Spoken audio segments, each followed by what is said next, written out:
11 февраля студенческий клуб «Башгу» дал старт творческому конкурсу «Призрак оперы». В течение 3 дней самые талантливые студенты удивляли, восхищали и радовали зрителей, конкурируя между собой языком тела, тембром голоса и оригинальностью самовыражения. Полной неожиданностью для зрителя предстали конкурсанты и жюри, перевоплотившиеся в самых настоящих героев оперы, надев маску и черную мантию. Тебе сейчас выходить на сцену, рассказывай свои ощущения и эмоции. Странно, но я боюсь. Какую песню ты выбрала? Я выбрала итальянскую песню из репертуара Лауры Паузини. Песня «Innocence di te» называется. Что ты будешь делать на сцене? Я буду представлять, играть на национальном инструменте курая, и у меня номер называется «Вдохновение Илгам».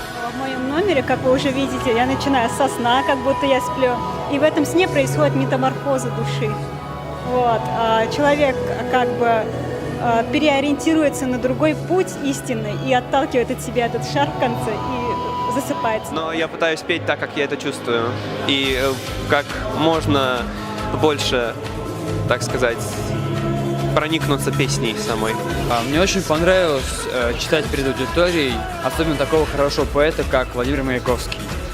Я могу сказать, что это один из моих любимых стихотворцев. Скажите, пожалуйста, об организации этого мероприятия. Организация этого мероприятия это было очень увлекательное действие. Решили придумать такой формат, которого в ВУЗе еще не было.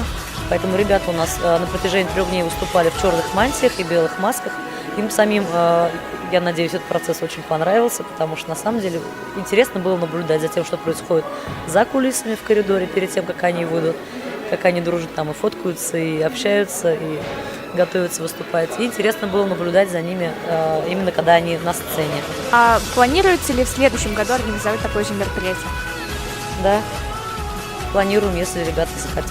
Отборочные этапы пройдены, победители озвучены, и кажется, впереди большие планы и творческие мероприятия. Поэтому настало время сорвать маску. Регина Такиева, Адель Хусейнова специально для Проском ТВ.